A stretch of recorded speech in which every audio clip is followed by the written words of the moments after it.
कहानी की शुरुआत में हम एक लड़की क्लोई को देखते हैं जिसको बैंक की तरफ से एक नोटिस मिलता है क्योंकि उन्होंने अपने घर का लोन नहीं भरा था। यानी कि जो पैसे इन्होंने घर बनाने के लिए बैंक से लिए थे वो वापस नहीं किए थे, इसलिए बैंक अब इनके घर को नीलाम करना चाहता था। क्लोई की मॉम पहले ही मर चुकी थी और उसके डैड की भी कुछ दिन पहले एक्सीडेंट की वजह से मौत हो गई थी, मगर बैंक इसके डैड के केस को ये बताकर पैसे नहीं देते कि जानबूझकर उन्होंने खुद अपनी जान ली है, इसीलिए वो इनको इंश्योरेंस के पैसे नहीं दे रहे थे। क्लोई की हालत बहुत खराब थी, यहाँ तक कि उसकी कॉलेज की फीस जमा करवाने तक के उसके पास पैसे नहीं थे। वो बैंक में कॉल करके बात करने की कोशिश करती है मगर कोई भी बात सुनने को तैयार नहीं था। अब क्लोई अपने भाई को कॉल करती है और खुद से मिलने का कहती है। दूसरी तरफ हमें क्लोई का भाई और उसका दोस्त रॉस दिखाया जाता है जो पैसों की वजह से बहुत परेशान थे, इसलिए वो एक दुकान में चोरी करने का सोचते हैं। उनके पास एक प्लास्टिक की गन भी थी। अब जब रॉस गाड़ी से उतरकर चोरी करने दुकान के अंदर जा रहा था तो एक आदमी दुकान से निकलकर रॉस पर गन चला देता है जिससे वो वहीं पर गिर गया था। क्लोई का भाई जो गाड़ी में बैठा था वहाँ से डरकर गाड़ी लेकर भाग जाता है। क्लोई का भाई घर आ गया था और अपनी बहन को सारी बात बताता है। कहता है मैं बहुत बड़ी मुश्किल से निकलकर बाहर आया हूँ। क्लोई अपने भाई के जख्मों को ठीक करती है और पूछती है कि आखिर ये सब कुछ कैसे हुआ। वो बताता है तुम्हारे दोस्त रॉस की मौत हो गई है, हम दोनों एक दुकान में चोरी करने गए थे। क्लोई ये बात सुनकर एकदम से हैरान हो गई थी। कहती है व्हाट, रॉस क्या मर गया है वो? उसका भाई कहता है मेरे लिए कुछ भी आसान नहीं था, मैं बहुत बड़ी मुश्किल में फंस चुका हूँ। क्लोई का भाई उससे कहता है मुझे यकीन है तुम सब ठीक कर लोगी। वो कहती है मुझे सोचने दो, गाड़ी कहाँ पर है जिस पर रॉस और तुम चोरी करने गए थे? उसका भाई कहता है मैंने उस गाड़ी को जला दिया है, मुझे सिर्फ एक ही चीज बचा सकती है और वो है रॉस का मोबाइल। उसके फोन में हमने चोरी की सारी प्लानिंग की थी। उधर दूसरी तरफ उस क्राइम सीन पर पुलिस भी आ गई थी, उन्होंने रॉस की लाश को मुर्दा खाने में भिजवा दिया था। इधर क्लोई अपने भाई से कहती है क्या तुमने चोरी की प्लानिंग फोन में की थी? तुम जानते हो तुम्हारी उम्र कितनी है? सिर्फ 25 साल। अगर पुलिस ने उस फोन के जरिए तुम्हें ढूंढ लिया तो क्या होगा? वो तुम्हें पकड़कर ले जाएंगे। अब मुझे कुछ सोचने दो। क्लोई उस फोन को ढूंढने का प्लान बनाती है जो मुर्दा खाने में था क्योंकि पुलिस ने क्राइम सीन से लिए हुए सबूतों को मुर्दा खाने में भिजवा दिया था। क्लोई जो कि एक मेडिकल की स्टूडेंट थी इसीलिए वो पहले ही इन सब चीजों के बारे में जानती थी। वो अपने भाई को बताती है पहले रॉस की लाश को मुर्दा खाने में एक बॉक्स में रख दिया जाएगा और फिर उससे मिलने वाले सबूतों को वो लोग एक जगह पर रख देंगे और सुबह होते ही मेडिकल चेकअप के बाद उसकी लाश और सबूतों को पुलिस को दे दिया जाएगा। हमारे पास सिर्फ यही रात है, हमें कुछ ना कुछ करना होगा। ये दोनों पहले उस मुर्दा खाने की बिल्डिंग में जाने की कोशिश करते हैं मगर नहीं जा पाते। अब तभी क्लोई के भाई को एक लेडी याद आती है जिससे वो पहले नशा लिया करता था, जो एक क्लिनिक में काम करती थी। वो उससे एक ड्रग लेते हैं, एक ऐसा नशा जिसको लेते ही जिस्म ठंडा पड़ जाता है और दिल की धड़कन भी आहिस्ता आहिस्ता चलने लगती है, ऐसा लगता है कि इंसान मर गया हो। क्लोई अब अपने भाई से कहती है मैं इस नशे के इंजेक्शन को अपने जिस्म में लगाऊंगी, थोड़ी देर बाद मेरा जिस्म ठंडा होने लगेगा और दिल की धड़कन कुछ वक्त के लिए बंद हो जाएगी। कुछ देर के बाद तुम पुलिस को कॉल करना, उन्हें कहना कि तुम्हें रोड पर एक लाश मिली है, जिसके बाद वो मुझे मुर्दा खाने में भिजवा देंगे मेरे मेडिकल चेकअप के लिए, कि पता कर सके मेरी मौत किस वजह से हुई और फिर मैं वहाँ से सारे सबूत लेकर आराम से घर वापस आ जाऊंगी। ये सब कुछ क्लोई अपने भाई को बचाने के लिए कर रही थी। अब वो खुद को इंजेक्शन लगाती है जिसके बाद उसकी आँख मुर्दा खाने में खुलती है। अब तक जो इन्होंने सोचा था बिल्कुल वैसे ही हो रहा था। अब जब वो होश में आती है तो देखती है उसके जिस्म पर सिर्फ सफेद रंग की एक चादर थी और पाँव पर एक नाम का टैग लगा हुआ था। क्लोई अभी भी उस नशे के असर में थी, खुद को संभाल नहीं पा रही थी। वो देखती है उस रात मुर्दा खाने में और भी लाशों को लाया गया था। वो दरवाजे से झाँक कर जब देखती है तो एक आदमी था जो चल कर उसकी तरफ ही आ रहा था। ये यहाँ पर डॉक्टर था जो लाशों का मेडिकल चेकअप किया करता था, जिसका नाम कॉरोनर था और यहाँ पर वो बहुत से गलत काम भी किया करता था। कॉरोनर अब उसी कमरे में आ जाता है जिधर क्लोई थी। वो डरकर दोबारा से अपने बेड पर लेट जाती है और मुंह पर चादर को ले लिया था। क्लोई काफी ज्यादा डरी हुई थी, उसे ये डर था कि कहीं वो पकड़ी न जाए। अब खैर कॉरोनर वहाँ से एक लाश को स्ट्रेचर पर लिटाकर ले जाता है। क्लोई उसके जाने के बाद कमरे से बाहर निकलती है और हर तरफ देखने लगी थी। एक कमरे में उसी एक लड़के की लाश नजर आती है जो बहुत ज्यादा अजीब हालत में थी। वो उसे देखकर डर गई थी। अब वो वहाँ से ही कपड़े लेती है और उन्हें पहन लेती है। तभी कॉरोनर जो कि कमरे से बाहर आ जाता है, उसे बाहर से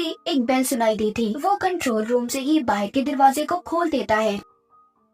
वहाँ पर एक आदमी था जो कॉरिनर से मिलने आया था। वो आते ही कहता है कि तुम्हें इस मुर्दा खाने में डर नहीं लगता, तुम अकेले कैसे रह लेते हो, और कहता है मुझे एक लिवर जिगर चाहिए। क्लोई भी ये बातें सुन रही थी, जिससे उसे पता चलता है कि वो आदमी यहाँ पर कॉरिनर से जिस्म के अंदरूनी हिस्से लेने आया है, और इतना बताकर वो कॉरिनर को चला गया था। उसके जाने के बाद कॉरिनर ने सारे दरवाजों को अच्छे से बंद कर लिया था। क्लोई भी वहाँ पर उसी कमरे में पहुँच गई थी जिधर उसके दोस्त रॉस की लाश को रखा गया था। वो उसकी लाश को देखते ही रोने लगती है। कॉरिनर ने उसके एक लीवर को निकाल लिया था, मगर वो अभी भी जिंदा था। ये देखकर क्लोई काफी हैरान थी। अब वो रॉस से कहती है, फिक्र नहीं करो, मैं तुम्हें यहाँ से निकाल कर ले जाऊंगी, बस शोर मत करना कि हमारा यहाँ पर किसी को पता चले। दूसरे कमरे में कॉरिनर एक लाश के अंदरूनी जिस्म के हिस्से निकालने वाला था, जिनको निकाल कर वो बेच दिया करता था, जिसके बदले उसे बहुत से पैसे मिलते। अब वो उस लाश का ऑपरेशन करने से पहले अपनी अंगूठी, घड़ी और चाबियों को एक साइड पर रखता है। कॉरिनर के हाथ में जो कटर था जिससे वो लाश को चीर फाड़ करके उसके अंदरूनी हिस्से निकाल रहा था, उस कटर की आवाज बहुत तेज थी। क्लोई इस बात का फायदा उठाती है और चाबियां लेकर वहाँ से भाग गई थी। अब वो रॉस को साथ लेकर मेन गेट तक आ गई थी। उधर कॉरिनर जब अपने काम से फारिग होता है तो वो अपनी चाबियां ढूंढने लगा था जो उसे नहीं मिलती। तभी वो कैमरे में क्लोई और रॉस को देख लेता है। अभी अपने साथ जल्दी से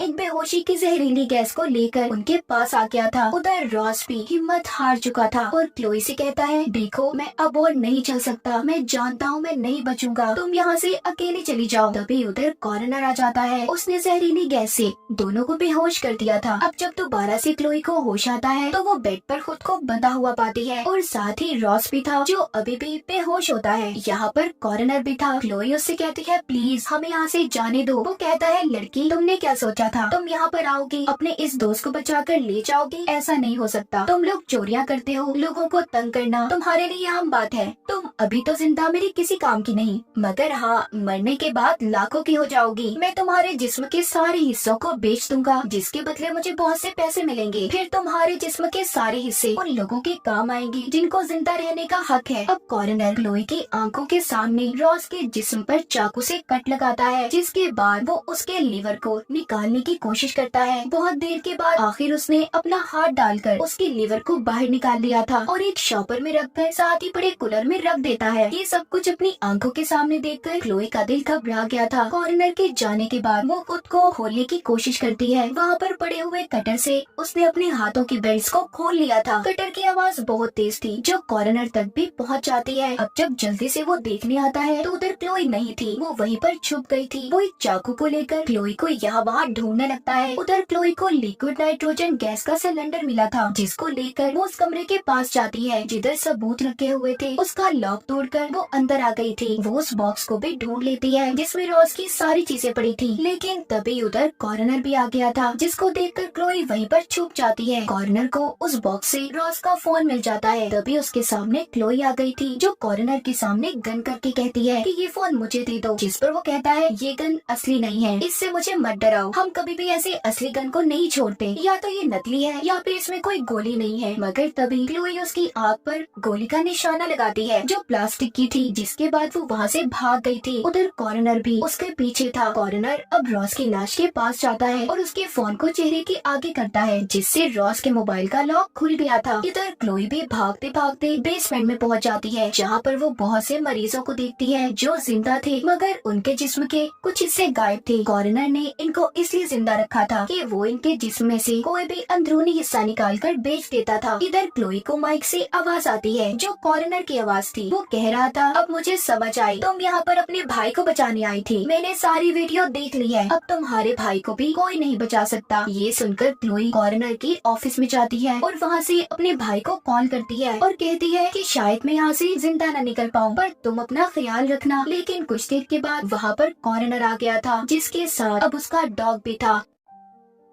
उधर सब बातें सुनकर क्लोई का भाई पुलिस के पास पहुंच गया था। वो एक पुलिस वाले को अपने साथ ले आता है। इधर क्लोई के पीछे कॉरिनर का डॉग था, जिसको कॉरिनर ने उसके पीछे लगा दिया था। क्लोई उससे अपनी जान छुड़वाने की कोशिश करती है। वो वहीं पर पड़े हुए रॉस के लीवर को उठाकर एक कमरे में फेंक देती है। डॉग जब उसके पीछे जाता है तो क्लोई ने उस दरवाजे को बंद कर दिया था और कैमरा की मदद से वो स्क्रीन पर ये भी देखती है कि उसका भाई एक पुलिस ऑफिसर के साथ उसे बचाने आया है। अब वो जल्दी से जाकर मेन गेट को खोलती है और और ऑफिसर को कॉरोनर के बारे में बताती है। वो कहता है मैं जानता था, मुझे पहले ही इस आदमी पर शक था कि ये आदमी यहाँ पर गलत काम करता है। इतना कहकर वो क्लोई और उसके भाई को मारने लगता है क्योंकि ऑफिसर भी कॉरोनर के साथ मिला हुआ था। यहाँ पर अब क्लोई वही नकली गन दिखाकर पुलिस ऑफिसर को डराती है। तभी माइक से कॉरोनर की आवाज आई थी जो पुलिस ऑफिसर को बता रहा था कि ये गन नकली है, पर तुम इन दोनों को कुछ मत करना, मुझे ये बिल्कुल जिंदा चाहिए। तभी क्लोई और उसका भाई पीछे के दरवाजे से भाग गए थे। पुलिस ऑफिसर ने इनके पीछे कॉर्नर के डॉग को भी लगा दिया था। क्लोई और उसका भाई बेसमेंट में आकर छुप जाते हैं और गेट को अंदर से बंद कर लिया था। पुलिस ऑफिसर भी वहाँ पर आ गया था, जो डॉग को उसके पास खड़ा देखकर समझ जाता है कि दोनों इसी बेसमेंट के अंदर हैं। इसलिए उसने बाहर से उसके दरवाजे को हथकड़ी लगा दी थी। इतने में वहाँ पर वही आदमी आ जाता है जो पहले कॉर्नर को लीवर का बोल कर गया था। कॉर्नर कहता है अभी तुम्हारा काम नहीं हुआ, मुझे 1 घंटा लगेगा। तभी वो आदमी वहाँ पर पुलिस की गाड़ी को देखता है। वो समझ चुका था कि इस काम में कॉर्नर का साथ पुलिस भी दे रही है, मगर अचानक से पीछे से आकर पुलिस ऑफिसर ने उसको शूट कर दिया था क्योंकि ऑफिसर नहीं चाहता था कि किसी को भी ये पता चले कि पुलिस भी कॉर्नर के साथ है। उधर क्लोई और उसका भाई बेसमेंट से होते हुए दोबारा से सबूतों वाले कमरे में आ जाते हैं, जिधर वो देखते हैं कॉर्नर और पुलिस ऑफिसर ये बातें कर रहे थे कि जिस आदमी को ऑफिसर ने मारा है उसका इल्जाम ये लोग क्लोई और उसके भाई पर डाल देंगे। अब यहाँ पर क्लोई और उसका भाई उस आदमी को उठाकर दोबारा बेसमेंट में ले गए थे, जो मरा नहीं था बल्कि बेहोश हुआ था। जहाँ पर जाते हुए कैमरे से कॉर्नर ने इन्हें देख लिया था। ये दोनों बहन भाई उस आदमी को लेकर उस जगह पर आ जाते हैं जिधर बहुत सी और मरीजों को कॉर्नर ने रखा हुआ था। तभी उधर ऑफिसर भी आ गया था जो वहाँ पर जहरीली गैस को छोड़ देता है। क्लोई अपने भाई और उस आदमी को मास्क पहना देती है और कहती है तुम यहाँ से बाहर जाओ, मैं इन लोगों को चकमा देकर जल्दी वापस आऊंगी। यहाँ पर क्लोई का भाई उस आदमी से कहता है जो अभी भी जिंदा था कि मैं तुम्हारी जान बचाऊंगा, जिसके बदले तुम्हें मुझे पैसे देने होंगे। वो आदमी मान जाता है। अब जब वो उसको लेकर जा रहा था और आगे पुलिस ऑफिसर पर हमला करने वाला था, तभी पीछे से कॉर्नर आकर क्लोई के भाई को बिजली का झटका देकर बेहोश कर देता है। उधर गैस की वजह से क्लोई की हालत भी खराब थी। तभी उसे अपने पास एक ऑक्सीजन सिलेंडर मिलता है, जिसको रख कर वो जोर से उस पर हथौड़ा मारती है, जो सीधा पुलिस ऑफिसर के मुंह पर जाकर लगा था, जिससे उसकी मौत हो गई थी। उस ऑफिसर की मौत से कॉर्नर भी घबरा गया था, इसीलिए अब वहाँ पर जितने भी मरीज थे सबको गोली मार देता है और क्लोई के भाई को खींचकर साथ ले गया था क्योंकि उसे एक लीवर चाहिए था। वो अब क्लोई के भाई का लीवर निकालने वाला था। कॉर्नर यहाँ पर ये कह रहा था कि मेरे पास सबकी मौत का जवाब है, पर पुलिस ऑफिसर की नहीं। क्लोई भी अपने भाई की जान बचाना चाहती थी, इसीलिए वो उसी कमरे में पहुँच जाती है। वो जाकर देखती है कॉर्नर वहाँ पर नहीं था, वो वहाँ पर छुप गया था। क्लोई जब आकर अपने भाई को देखती है और उसे होश में लाने की कोशिश करती है, तभी पीछे से आकर कॉर्नर ने उसे पकड़ लिया था। क्लोई अपनी जान बचाने के लिए पास ही पड़ी सिलेंडर से उस पर गैस छोड़ देती है, जिससे उसका पूरा चेहरा बर्फ में जम गया था। फिर वो उसी सिलेंडर को उसके मुंह पर देकर मारती है, जिससे उसका आधा चेहरा टूटकर बिखर गया था। अपने साथ इतना सब कुछ होता देखकर कॉर्नर पागल हो गया था और एक बड़ा सा चाकू लेकर क्लोई को मारने लगता है। लेकिन तभी वहाँ पर वही आदमी आ जाता है जिसको क्लोई और उसके भाई ने बचाया था और कॉर्नर को